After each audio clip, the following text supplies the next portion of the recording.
Thanks, everyone. I'm Barbara Trachtenberg. I'm a partner in the Boston office, and I have the privilege of starting us off on our final session of the day.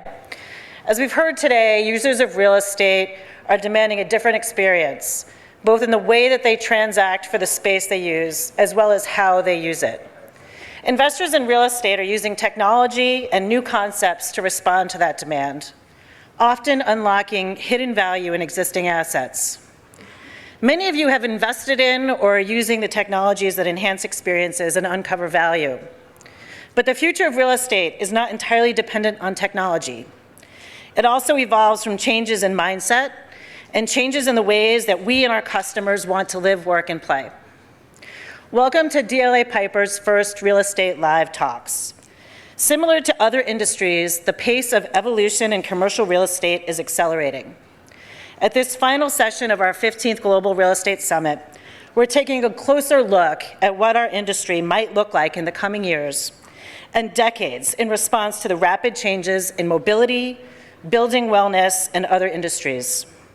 We've invited 3 guests to talk with us this afternoon about current and upcoming disruptors and how they will improve and innovate the real estate industry. We'll begin with Phil Williams, then Mark Joseph, and wrap up with Terry Howerton. Please save your questions for the speakers until the final presentation. Following our Q&A, we will adjourn to continue the conversation over cocktails, and we will be distributing copies of PropTech 101 by Aaron Block and Zach Aarons.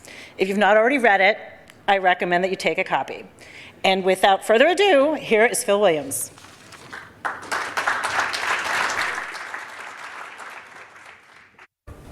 Well, thank you very much. Most of my career has been building and developing just what we see on the screen. I'm an engineer by background, had a chance to work with some of the best companies in the world. And the overall goal was, in many respects, remember one of the comments I thought we heard last night, what the moment will allow. Remember from that speech? So we're going to talk a little bit about the far-off future. We're going to talk a little bit about what's coming around. And I'm always hesitant to call myself a futurist because I don't see myself that. One of the things I would like to think us all we could do is look at our vocabulary. I've also heard the term used, future-proof, which to me is a little bit of we're afraid of the future, we're going to do 4 feet of concrete, and we're going to build a bunker, and we're going to make sure we're ready for everything and nothing all at the same time. I like to use the term future-ready, which supplies a little bit of that nimbleness, which means we can't predict the future, but we need to understand it's an ever-changing art, and that we have to recognize if we're afraid of change, we shouldn't be in this business. So let's understand that change can be our friend. It helps us differentiate. I'm going to start a little video, and this might be a little self-serving, but it actually themes back into yesterday. We talked about pride in the future. We talked about hope. We talked about ambition. We talked a little bit about anxiety. We talked about how we have to be in the present, but looking over the horizon, and also looking over our shoulder. So bear with me here, and I think you'll like this.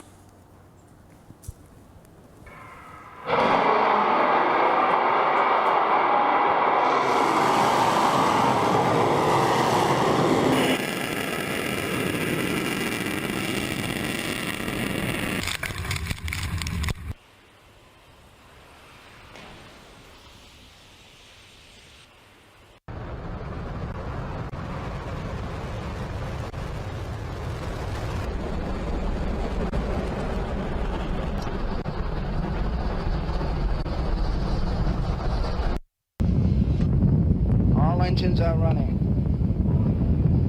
We have liftoff. We have liftoff at 7 a.m. Eastern Standard Time. Who remembers 1969? I do. I was there. I was called in from the backyard to watch something, right? That's what we watched, and we saw the man land on the moon, and we brought him back. So this was a little bit about where do we stand in terms of our future? Where do we stand in terms of not necessarily creating new technology, but merging technologies that already exist? You know, we've talked many times about the real estate revolution. Here we've chosen to topic about evolution. Let's not forget about migration, the ability to take technologies that already exist in other forums and bring them to use. That's what this is about. The other element I want to be able to talk about today is I am not a believer in IoT. I do not like KPIs. And I think that artificial intelligence is a problem because I don't believe in anything artificial that I want to really make part of my life. What I do believe is the Internet of People, and I believe in key people indicators, and I believe that we ought to be about augmented intelligence. I believe that we don't need more things, that we need to start to take mastery of what is our lives. It's about the people. Our businesses are driven by our people. The indicators that we commonly use are a result of the people. And I view AI in terms of robots as nothing more than Watt's steam engine. It's going to allow us to do things more efficiently, or McCormick's Reaper that allows us to do things more efficiently and harness that manpower, that people power, that woman power to do what is better suited for them. I'm also a believer that I'm not about 1,000 steps, I'm not about 100 steps. Mine is I need to be able to look far enough in the future to feel confident in where I'm going. And I think that some of the other speakers are going to be probably a little bit further out on the horizon. Everything I'm talking about today is being implemented somewhere in the world. Maybe not in your buildings, maybe not in your business, but the ability to recognize that a part of us as an industry needs to follow some of those early adopters. You know, and maybe do the crossing the chasm mode of I'm a pragmatist. I need to see it, feel it, touch it, but I'm not afraid to move when I have more information to work by. So, some of the facts that you probably know, but to recognize is that we now spend 90% of our time inside. Now, I'm a big believer that 90% sounds like a big number, but you know how old you are. Would you please do the math? Just what that really means, okay? I am in the 54-year category.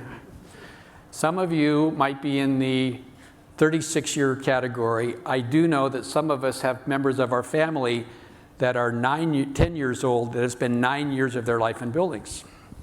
Buildings many times designed and built and operated by all of us, at home, at work, at school, at play, at shopping. So don't tell me that we don't have a responsibility for providing the best environments we can for people. The other one is that any company, and probably including most of yours, spends 1 to 3% of your cost on energy, water, and waste, 8 to 10% on real estate. As much as we think real estate drives the world, it basically is 4 walls and a roof for people, which are probably most of your expenses, and probably most of your revenue, and probably most of your profit. So to understand the ability to have 2 really interesting coincident things happen, people are the value, and they're in buildings a lot, is pretty interesting. But what about the fact that your physical health, 70% is driven by the physical environment, your personal, social, and environmental choices. 10% of your health is DNA. 20% of your health is, I choose to call it the sick care system versus the healthcare system, because it's a reactionary element, right? And when we talk about chronic diseases, chronic means sicker sooner, living longer. And if you take a look at where we're at in terms of society, global, the aging of our population, the 1 or more chronic diseases that we've got, and the ability to say diabetes is increasing sooner, obesity is increasing sooner, asthma is increasing sooner. We physically can't survive as an economy unless we start to do something about it. Now, I'm not going to ask that each one of you decide to be a doctor, but what I'm going to ask you to do is to recognize that if you're supplying buildings where people are in 90% of the time, and if it's a critical business factor regarding your overall productivity, and if the spaces and environments we choose, both the physical and the cultural and the social, are so important, I think that there's a wonderful opportunity. And so I basically start to say it's the cumulative probability that really has real estate giving ourselves an opportunity to do something that very few people can have. You know, we've all talked about the world's largest asset class, trillions of dollars in real estate. So understanding that where we're at is start to be a pretty interesting Venn diagram on what we can do and how we can potentially do it. One of the things that we'll talk a little bit about is wellness, and health and wellness can mean anything from the nail salon to a wonderful spa to a cruise ship. This is about commercial real estate, recognizing that about 5 years ago, there were 1 or 2 standards that were developed that commercial real estate didn't have to do all their own independent research, evidence-based fact work from doctors, not bankers, not lawyers, not real estate people, recognizing that we can take information and technology, hundreds of thousands of reports that we can now let doctors help design our building without ever having to write a prescription. It's available. In 5 years, it's grown to about 500 million square feet of projects under contract in 58 countries around the world in virtually every asset class. Commercial office building, yes. Owner-occupied, yes. Multifamily, yes. Airports, yes. How about industrial and logistics? Because they recognize every one of those counts on people to make it happen. You know, the ability to attract and retain talent just isn't the Googlers of this world. And I'm much more concerned about what do we do with that wonderful talent that we brought on board. We've trained, we've educated, they've gotten to know our clients. How do we keep them? If most people are worried about attracting talent, it's only because they got vacant desks. They haven't been able to keep the people they've already invested in. So let's understand that it's not just about the future. It's about the people we have today. And it's not just about sick days, right? If the average is 4 sick days per person per year and we decrease it by 1, that's 25%, it's big bucks. But the key is that how about those other 300 days that they're at work by getting marginal improvements in their work performance because of their interaction with other people, and not just 5G, and that's key. So what I like to be able to say is this, you may see some of your names up here, and this is only slightly representative of the over 2,000 projects we're moving forward. But these just aren't the big new shiny buildings. Right? How many people you developed 1 or 2 projects every year? How many people have 20 or 200 projects in their portfolio?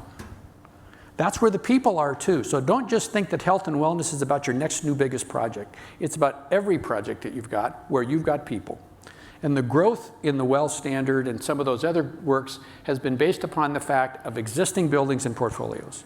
In January of this year, it was 140 million square feet. In September, it's 500 million square feet. That's about portfolios. That's about existing buildings. That's why it's moving forward.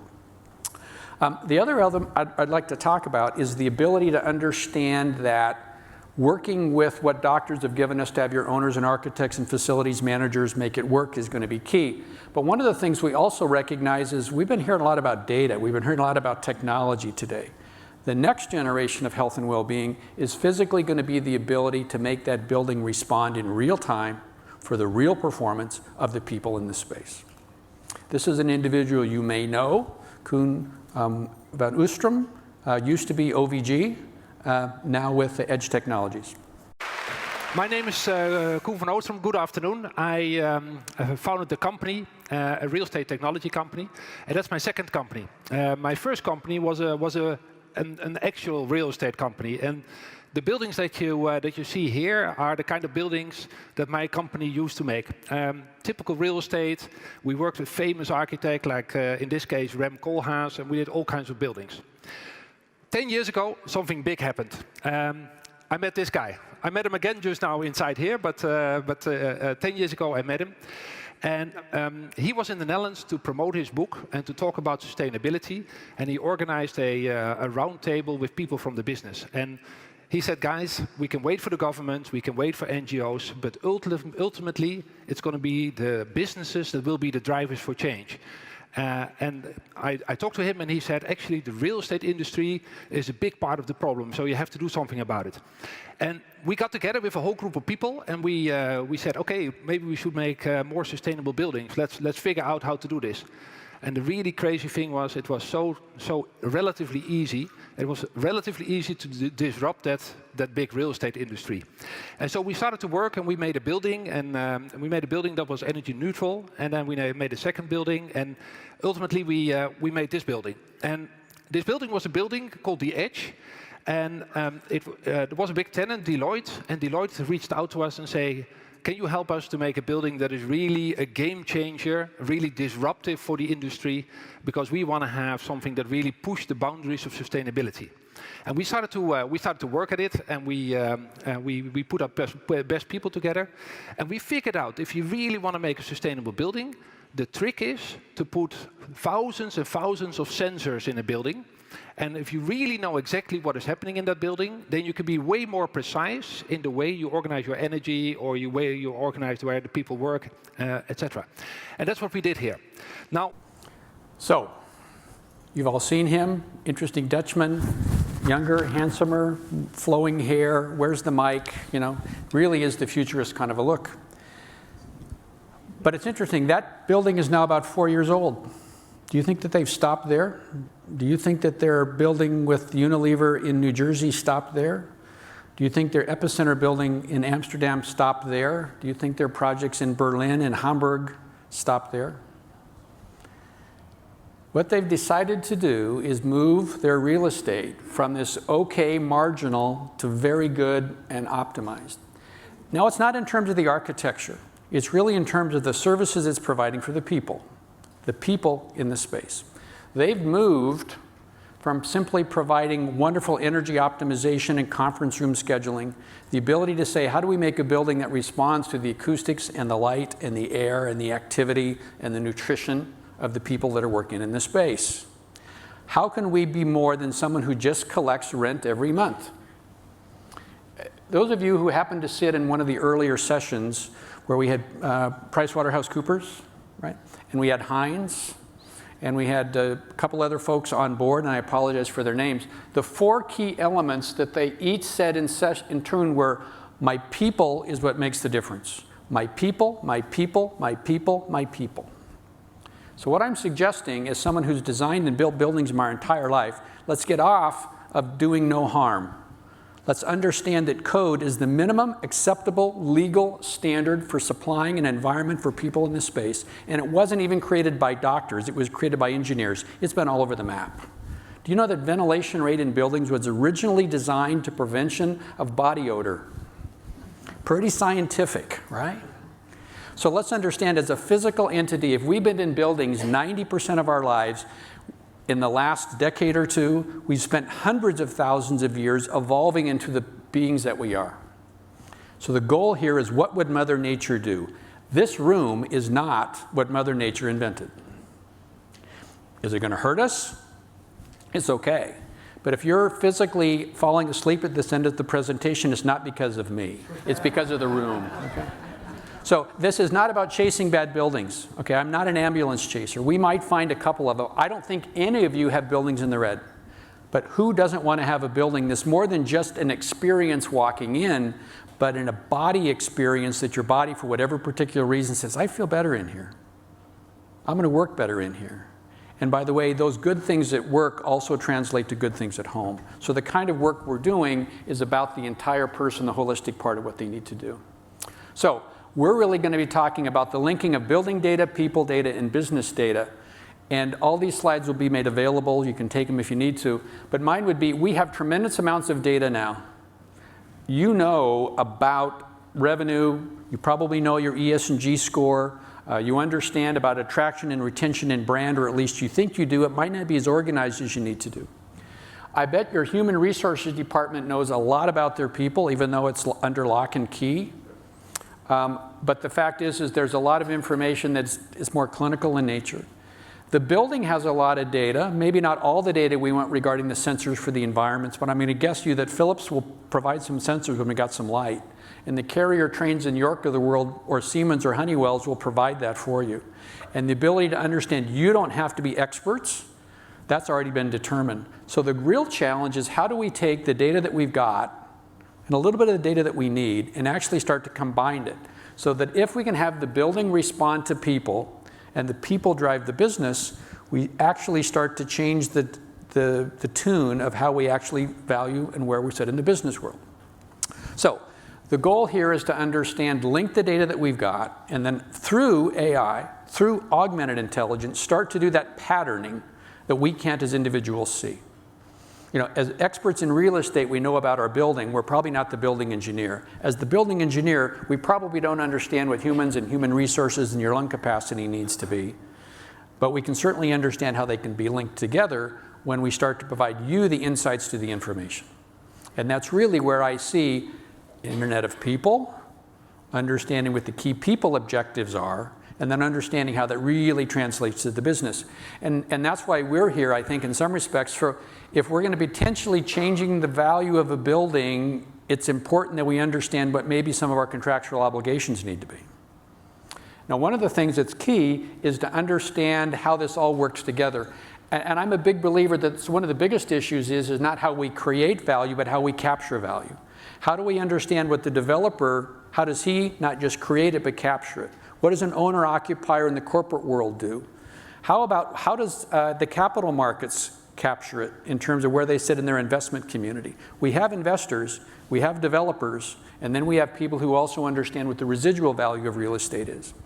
If we can understand those early elements on what the success of a business is, we're going to have an opportunity to actually have data as opposed to necessarily instinct, to be able to make more rational, more valuable, more concrete decisions on basically the largest part of your revenue stream and cost sector, your people, that you've never had before.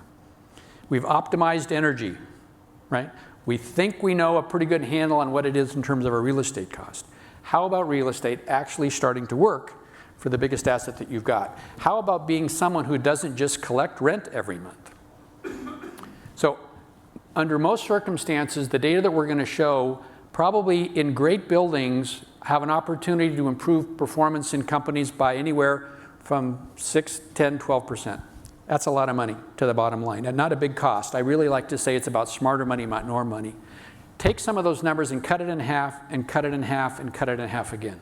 Who wouldn't like a net 1 or 2% on 90% of your revenue, as opposed to where you currently sit? That's the power of where data is going to lend us to it. So with that, we have an opportunity to also understand that there's people out there on it. This will be linked to the report. We actually have some hard copies available. It's the financial case for high-performance buildings that actually starts to crunch some numbers. It doesn't just talk in those big elements, but talks in numbers. And it starts to understand that luck just isn't when you show up. It's when you have an opportunity to have preparation and opportunity. We have the opportunity with AI. We have opportunity with IoT. We have an opportunity with the value of people in a shrinking labor force where knowledge workers are king. And so mine would say the moonshot really turns out to be not a series of events that were just by happenstance, but a series of events that started with Wernher von Braun in 1945 and ended with Man on the Moon. And the ability to recognize that doing nothing is a risk, and to understand how we can potentially add 90% of the time, 90% of the money, and 70% of the impact to create a pretty interesting business model for where real estate can and should be, and in some instances is already at.